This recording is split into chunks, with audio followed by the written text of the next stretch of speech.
listen, there was this guy. My mother rented her house out in 8th grade. And I've told a lot of these stories. I'm not going to go back into them. But suffice to say, she rented it out to a lot of people who ended up selling drugs. Because in Long Island, when you were renting a room and you didn't have any credit, you worked in construction. And construction meant that you sold drugs. And then you also maybe you did construction. But you also sold drugs. That was what it meant. And she rented it out to one guy named Dennis. Dennis was the only one in the house not selling drugs. He barely had any fucking money. And he was an older guy. He was an interesting guy. He was very spiteful. He went to Vietnam. He served in Vietnam, came back from Vietnam, had this thriving baseball card business. Him and his wife into parties, coke, booze, the whole thing, the whole 9 or the whole 8, coke.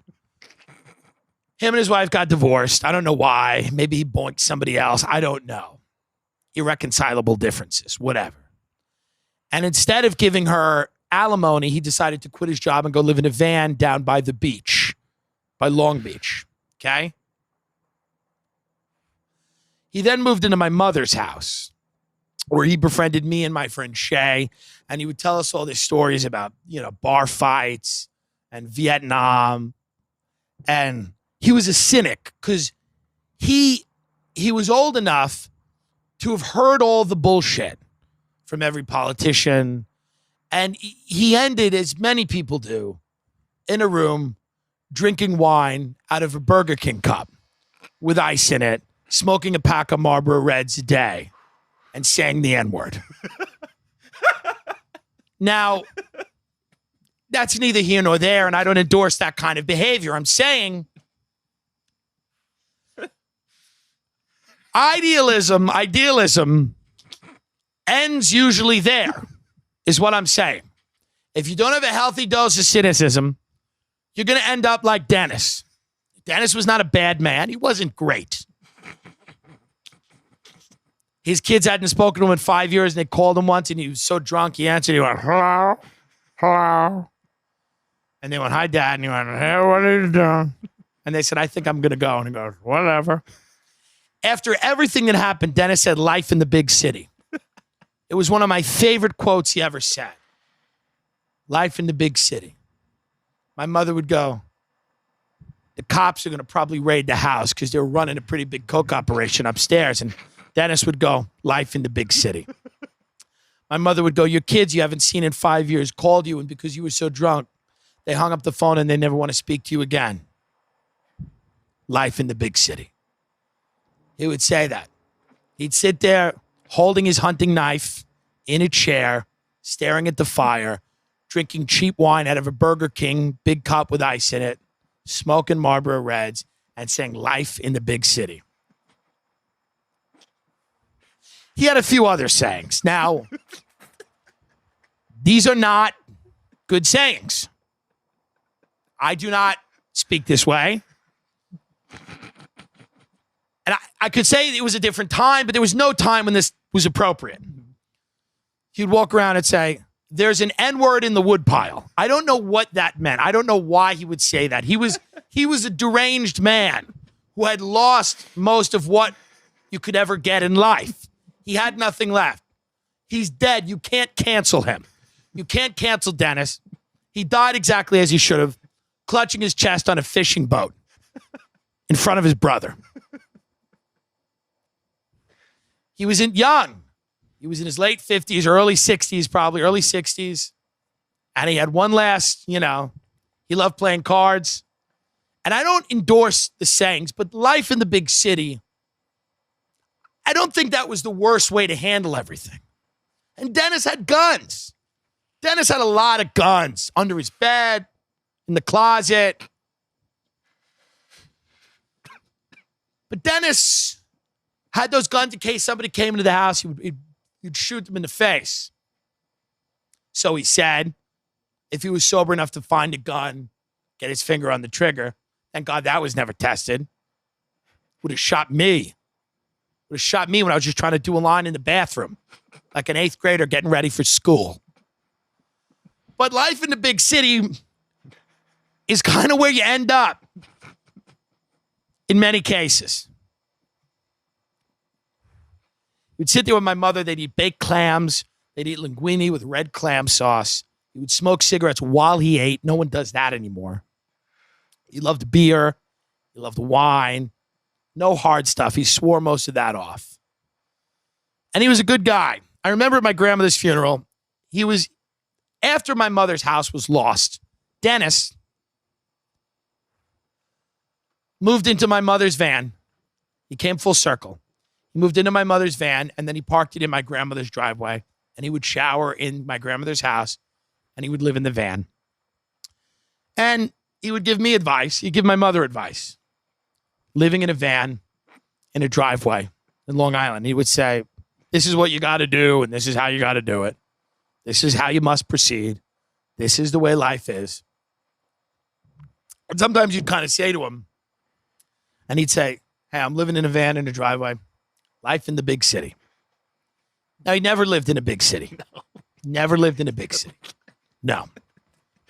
He'd been to the city a handful of times, but the city was not part of his existence. He was very comfortable on the marsh of Long Island. I remember he came to my grandmother's funeral. He moved in with another man in New York, another man in my town, and now this man had a son. And this man's son would get out of jail every 3 years and try to kill his father. This is a fact. He'd get out of jail every 3 years, go try to kill his father, and also try to kill Dennis. You know, they'd have to jam the door shut and everything, like clockwork. Dennis would come over the house and go, Joey's out, tried to kill us again. And we go, oh, yeah, well, it's that time, you know. So Dennis came to my grandmother's funeral. He goes, I just got a brand new gun. I said, oh, good.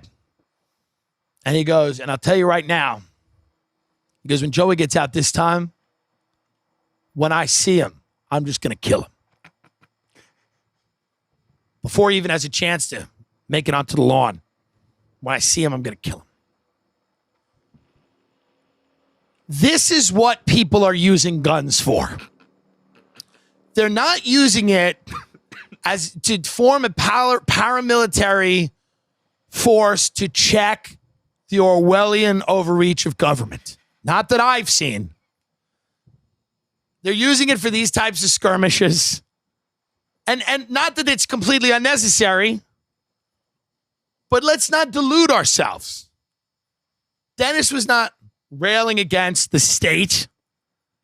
He just wanted to shoot his friend's son before his friend's son came in the house and tried to kill his father and Dennis.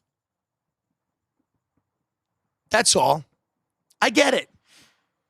You know, life in the big city. I miss Dennis. Dennis was, again, not winning any awards as a humanitarian.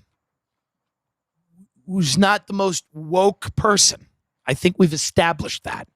He was not woke. He was barely awake, literally. You know? But that's what it is. And I'm not saying that's the only reason people use guns.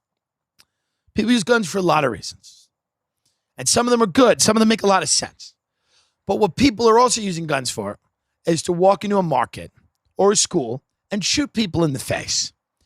Now, you look at the internet, you see the direction things are moving. You see that mental illness is widespread. It's not being cared for. Nobody is prioritizing their mental health and wellness other than this fake self-care horse shit, which is, you know, to get people to buy candles. There is no such thing as self-care when you work 3 jobs a week to feed your baby cat food. Eventually you snap. Okay? I don't care how many baths you run. If you're always one car accident away from bankruptcy and homelessness, it doesn't matter if you light a lavender candle. you're going to snap. We push people to the brink. We push them to the edge. People are competing on American Ninja Warrior for insulin in this country and acting like it's a privilege. So they're going to snap. China does it when they work you to death at the Apple factory and you try to kill yourself. Foxconn puts all these nets so that you can't kill yourself. You just land in the net and they come and I guess pick you up and go, get back on the line. Go back to work. Okay? Which is inhumane. What if you handed all those people guns? I bet there'd be some issues. I bet there would be. But that's where we're at in this country. And I know that people listen to the show for positive reinforcement, and that's what I give you most of the time. Most of the time, this show is about positivity, love, and light. But, you know, I tried to talk to somebody the other day about the state of the world. You know, if you read that new article on Zero Hedge, which is kind of interesting, they got a lot of bullshit on that site, but they're like, the central bankers are preparing for the collapse of the dollar by saying, let's institute a new cryptocurrency that serves our needs better than the dollar. Rich people are hoarding cash. People are cutting interest rates. There's a lot of doomsday signs for the economy. You try to tell somebody this, and they respond. They go, listen, man, put that shit out of your head. We're living in paradise. And I understand why people feel that way. It's because they're insane. And I understand you are rewarded for being insane in this country. For being insane, you are rewarded. I'm like half crazy. There's no money in that. You got to go full fucking psychopath. Full lunatic. And to ignore reality. To ignore, I brought up, I'm like, people are living in tents. It's not good. And one of my friends goes, a friend I love, good person, talented person. They were like, yeah, but there's been Hoovervilles. People have always been living in tents. What? Is that the response? People have always been living in tents. Things are fine. We're not in a tent. That's most people's way to process things. They go, hey, that's the way people handle mass shootings. They go, I'm not dead yet. Hey, I ain't dead. Soon that'll be a point in the argument. Somebody go on CNN and go, well, I'm pretty alive and so are you. So maybe you should relax, John. And outside the windows, you'll hear. And they'll go, well, I'm here. What's your big issue? Stop being a negative Ned. Stop being so negative about these mass shootings. Am I the only one who sees these mass shootings as a great way to appreciate life? It's a great way to appreciate life to hear about 28 people that got mowed down at a farmer's market. Makes you feel warm and fuzzy inside that you're on your fat ass and you don't have any lead in you yet. I'm still alive. I'm not in a tent. This is the thought process. Things are great. Especially in LA, you go, things are great.